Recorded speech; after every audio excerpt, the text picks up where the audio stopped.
Meron pong naging viral ngayon. Ito tungkol po sa isang comedian o isang komedyante. Siya po ay si Gold Dagal. Pinatay po ito dahil po sa kanyang naging joke. Kasi yung joke niya na yon ay naging big deal po para po sa pamunuan ng Iglesia ni Cristo. Marami po siguro nakapanood noon, no? Na yung pinamagatang kulto na yung tinatawag nilang Iglesia ni Cristo ay hindi pala Iglesia ni Cristo, kundi isa ng Iglesia ni Manalo. Bago pa man ipapatay si Father Richmond na isang pari, bago siya ipapatay ng Iglesia ni Cristo, eto na, isinunod na po nila eto pong si Gold Dagal.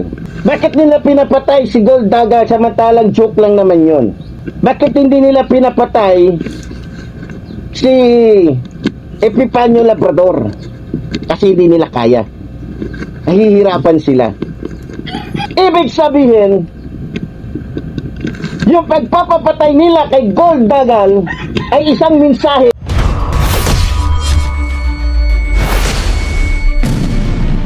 Isang mapagpalang araw na naman po sa ating lahat, mga kapatid, mga kababayan at mga boss. Ang pag-uusapan natin ngayon ay tungkol kay, siyempre, yung sikat ngayon, yung imbitahin sa hearing ng TRICOM. Alam na ninyo kung sino. Ayan sumisilip. Sino yan? Yan ang pag-uusapan natin, pero bago ang lahat, siyempre, bati muna tayo ng isang magandang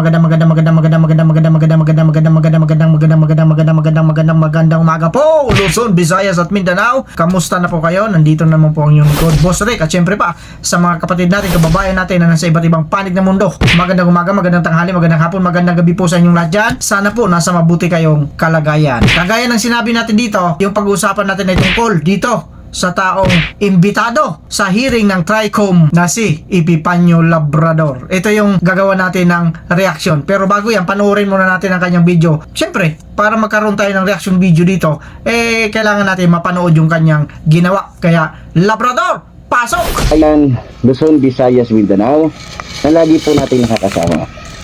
At siyempre, maging yung atin din pong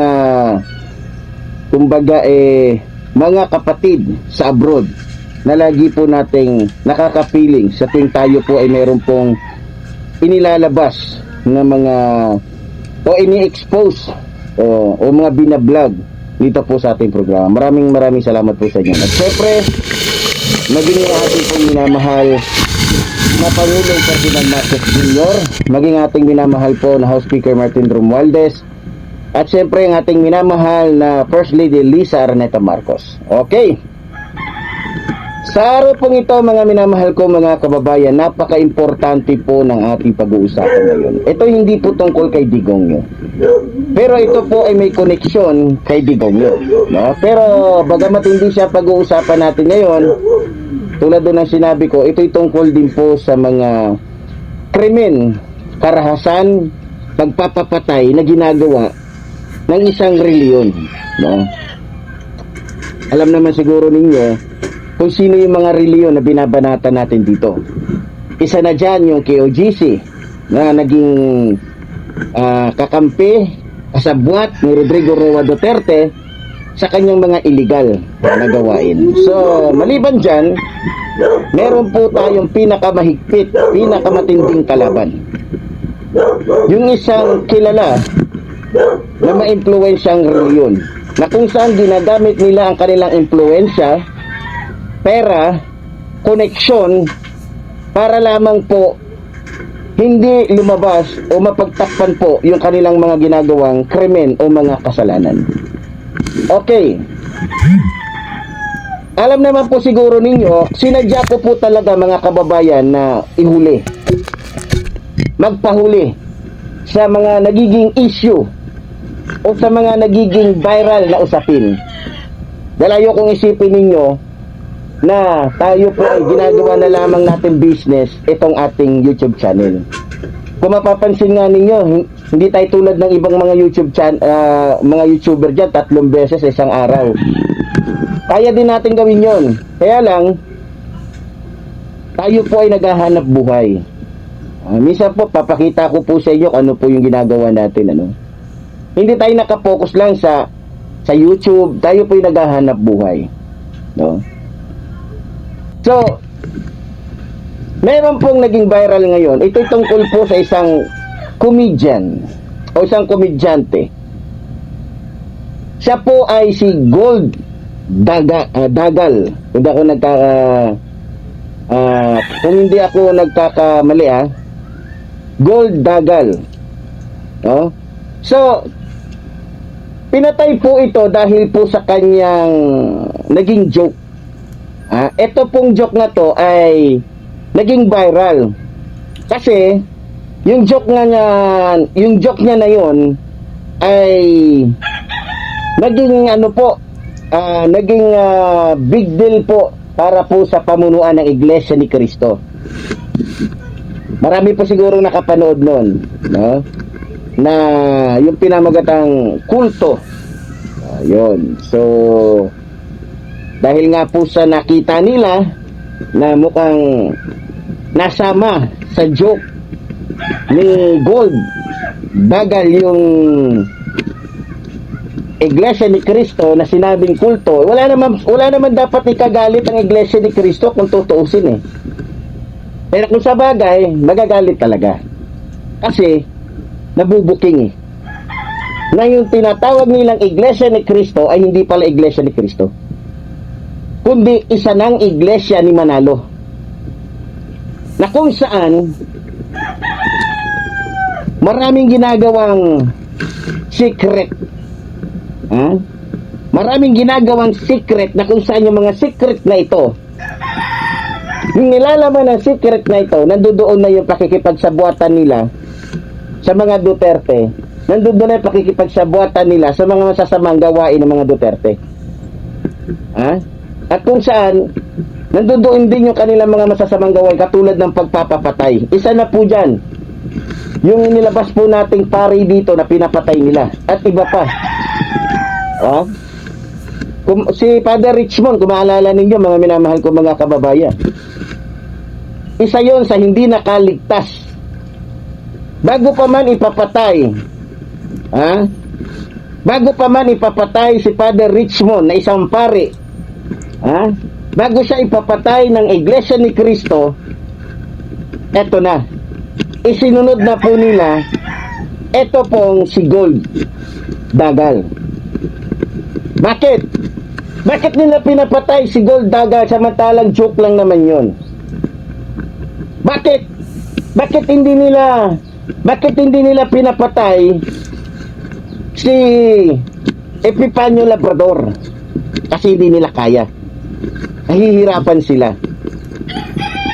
Alam niyo po ba mga minamahal ko mga kababayan, bago po nangyari yung pagpapapatay nila dito po kay Gold Dagal, may nag-message po sa akin na kaya nilang ipakita sa akin kung ano ang kaya nilang gawin sa mga taong kukontra sa kanila.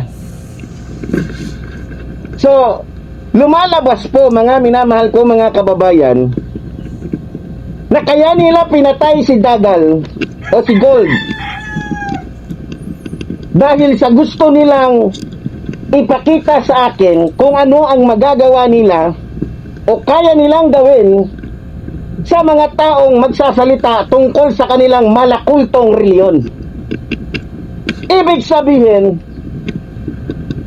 yung pagpapapatay nila kay Gold Dagal ay isang mensahe kay Epifanio Labrador na kaya nilang gawin sa akin yon. Yes, hindi nakatakata yun. At hindi na ako magugulat. Kasi maging kay Brother Eli Soriano, pinanood ko, sinubaybayan ko. Maging sa mismo mga ministro nila, ay ginawa nila yon. Ako pa kaya? Ang kaibahan lang mga minamahal kong mga kababayan, matinik, matindi si Epifanio Labrador. Ang naging mali lang ni Gold Dagal ay naging kumpiyansa siya. Alam naman natin na ang lugar ng Pampanga ay balwarte ng mga nagdadamihang membro ng iglesia ni Manalo na dati ay iglesia talaga ni Kristo, na ngayon ay iglesia na ng dyablo dahil ang namumuno sa kanila ay isang taong gustong magpakadiyos ng lihim. Ha? Mga kababayan, pinatay nila si Dagal o si Gold Dagal para takutin si Epifanio Labrador. Yan ang katotohanan. Gusto nilang ipakita sa akin na ganun ang mangyayari sa mga taong magsasalita tungkol sa kanila. Ngayon, itinatanggi na naman ng iglesia, ng dyablo o ni Manalo yung ginawa nila. At siyempre, natural.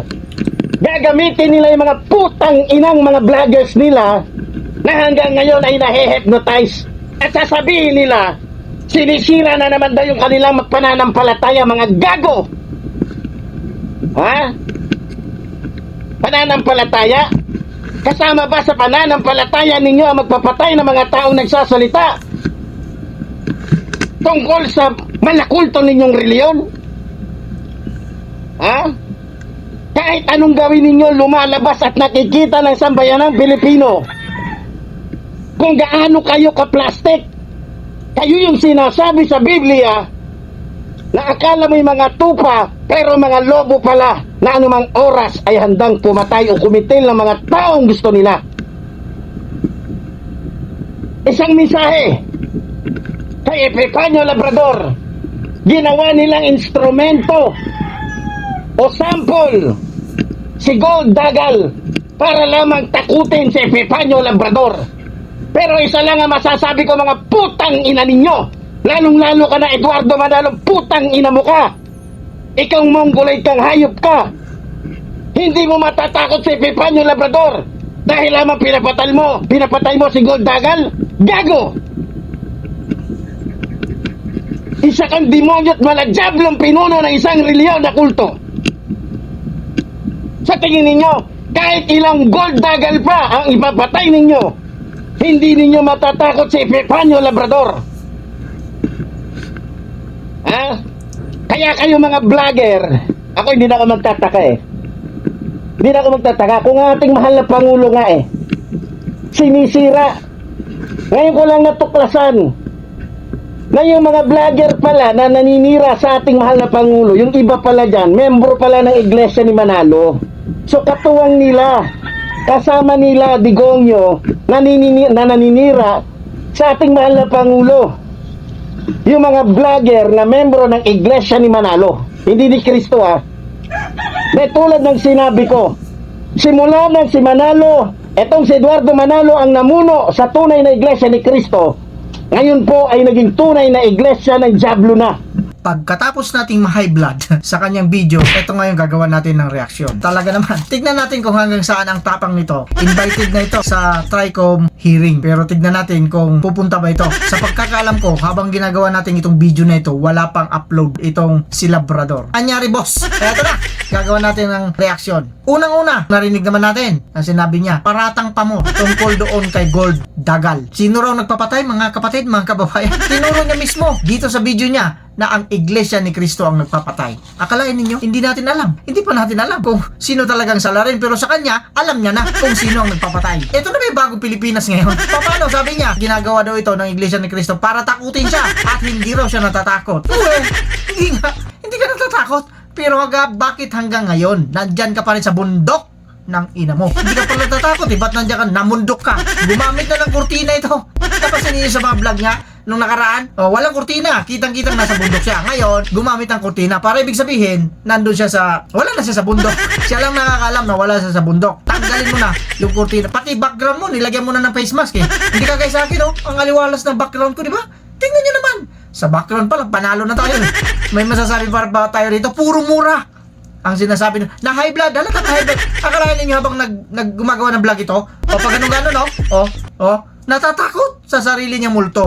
Pero ang sabi niya, hindi raw siya takot. Okay, nang humusga. Hindi raw siya takot, pero nakita naman natin yung kanyang actuation, di ba? Pag ganun-ganon. Ganyan ang may tinatago. Ganyan ang may kinakatakutan.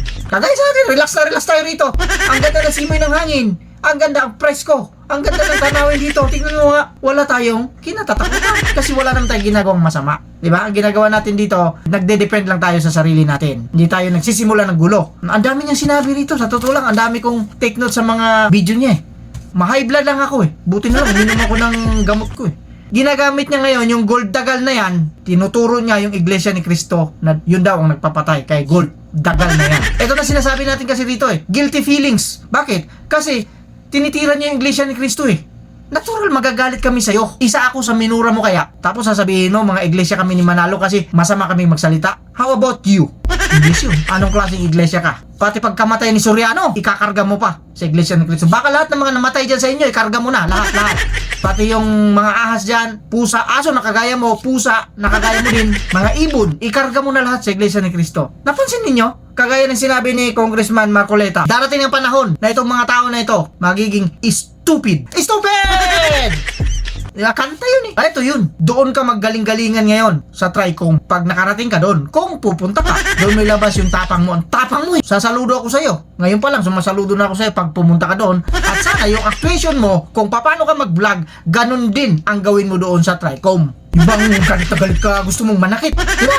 Gusto mong manakit lagi. Naalala mo yung video mo? Siguraduhin nyo lang. Yung ipapadala nyo sa akin dito ay marunong magpatumba ng tao. Naman, yan. Gamitin mo yun doon. Tingnan natin kung hanggang saan ka. Bakit wala ka nang upload, boss? Kamusta? Anyari? Mukhang nanginginig na yata yung boss mo. Ito yung sinasabi natin dito. Marami pa dapat akong sabihin pero ayoko na magsalita. Bakit? Tumba na yung kalaban eh. Pag tumba na yung kalaban, huwag mo nang banatan. Tumba na yan, kaya mo na ibig sabihin, tama na, surrender na yan eh. Mukhang tumba na ito eh. Wala na. Baka mag-deactivate na ito. Bakit wala na? Mag-comment kayo dyan kung may nakita pa kayong upload nito. Sa ngayon, na ginagawa natin itong video na ito, kagaya ng sinasabi ko, wala pa siyang upload hanggang sa ngayon. Kaya ang tanong natin, anyari?